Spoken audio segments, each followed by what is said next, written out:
Welcome back, Sports Underground. Back for a little segment on the Wild here. And of all the teams in the Twin Cities to this point of the summer, the Wild with an explosive would be the least descriptive word I could find offseason with the acquisition of Devin Setoguchi and Danny Heatley, among others.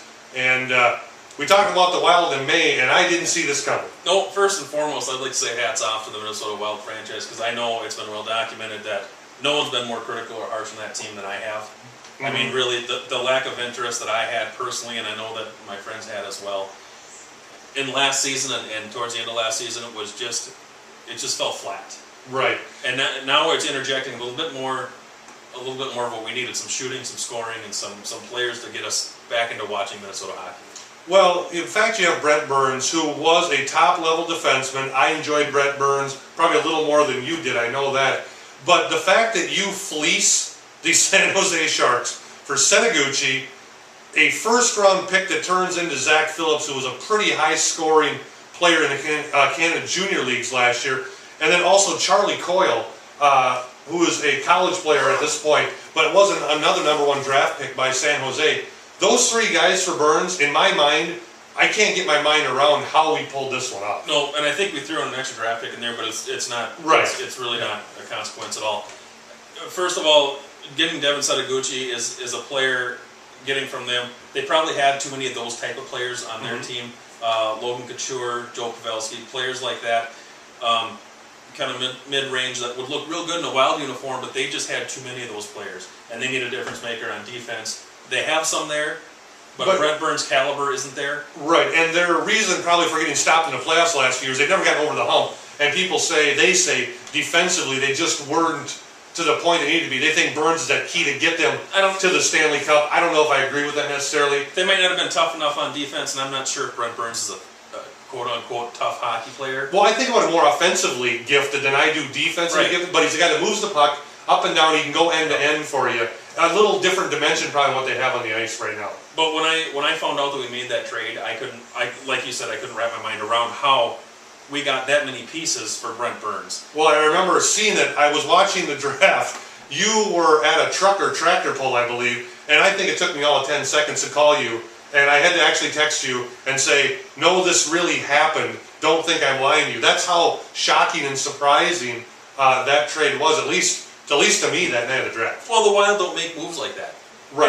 They don't. Historically, they don't. They stand pat. They draft their players that they think are going to work, and they don't make big moves. But I think figuratively, the gun was to Chuck Fletcher's head.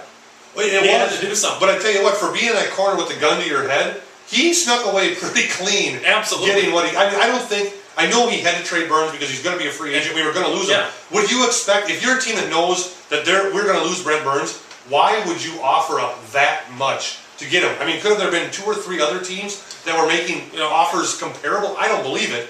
But kudos, like you said, kudos to Chuck Fletcher for getting this done. And then right on top of that, so you think that was a pretty good trade. It worked all right.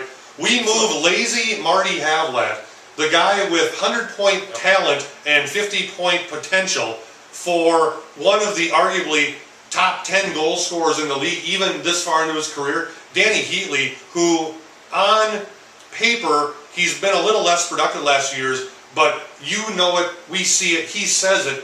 He's looking for a place to kind of turn it around, get back to being that 50-goal sniper. And that's something that the Wild have never had. Gaborik was a pretty good goal scorer, but I don't call him a sniper. And now there's someone for Koivu to maybe playmaking. The thing that they say are his strengths, leadership, playmaking, all that stuff. He's got a guy he can dump the puck to, and he's going to bury it. And as long as he steers clear of the DOI checkpoints, we'll be just fine in the state of Minnesota. But as far as getting him, a week or 2 later, getting that big-name goal scorer back in this market is huge. Well, it is. We're starving for hockey up here. We're starving to have a winning hockey team. And, I mean, I've touched on this before. Wild fans were excited about Wes Walz. I mean, that's the kind of guy that we had to look and say, well, he was one of the 10 best Wild we ever had. That's shameful for a franchise like this to think that Wes Walz was one of your 10 best players. Right. If he's your 3rd or 4th line center, okay. And I'd always said this too, and maybe it's because this franchise isn't still in its infancy, but we're getting to be 10 years down the road here, and we need to start seeing some results. Well, you can tell by the attendance, last year being the first year the X was not sold out, that the newness and coolness of the Wild, the XL Center, you can make the biggest selling jersey, you can make 50 different red jerseys, green jerseys, you can do everything you can, but if the product on the ice is as lackluster as it was last year, people are going to turn away, they are going to go somewhere else. The novelty is wearing off, it really is. Backing up some of the other things that we've done in free agency, I'm fine with that. We haven't done anything in free agency. We have re-signed some other players. Some questions I have there as far as re-signing some of our players.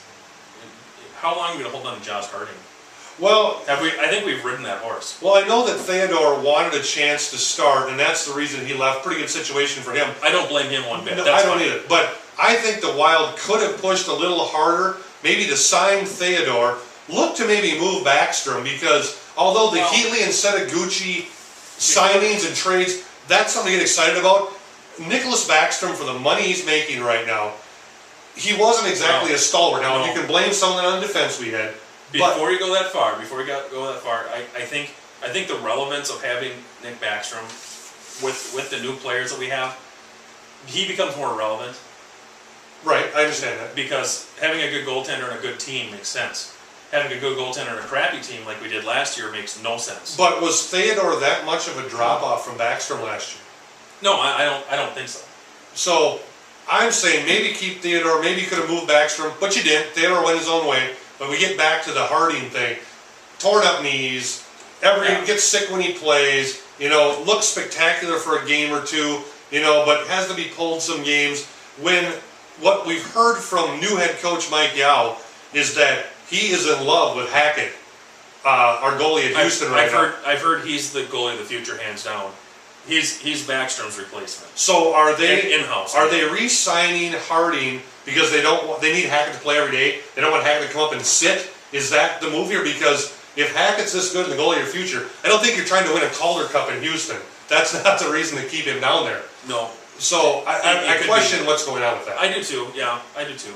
There's a couple more.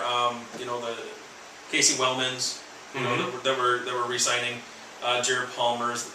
The players like that, I assume we're signing them to be minor league players. Well, I assume we're just trying to stockpile the minor leagues, and hopefully for every Fontaine you sign from Duluth, every Wellman you have, Cody Ullman, all these guys that we've signed to free agent contracts, we just had no one in the minors that was young, that had a future. We had a bunch of 28, 29-year-old nobodies, never gonna be's. And we keep hearing about them, how they're getting better and better and better, but we never see them in a Wild uniform. Right. And there's a reason for that. Like, we go back to the Theodore, there's a reason why he's not a starting goaltender. It really is. But and hopefully the Colton Gillies, one of those guys we hear about year after year after year. It sounds like Mike Yao made a breakthrough with him in the playoffs last year in the minors, and it seemed like he's not going to be a great goal scorer, but he seemed to find a niche that he's got to play tougher, he's got to play more physical, he's got to be a guy in front of the net. And frankly, the Wild last year didn't really have a lot of guys who they say they like to get their nose dirty, or they use it as a label because they have no talent to do anything else, then we call them grinders because they're just unspectacular players. Yeah, well, if Colton Gillies can skate backwards, that's a big improvement. Yeah, he was up with the club 2 years ago and was less than impressive, that's for sure.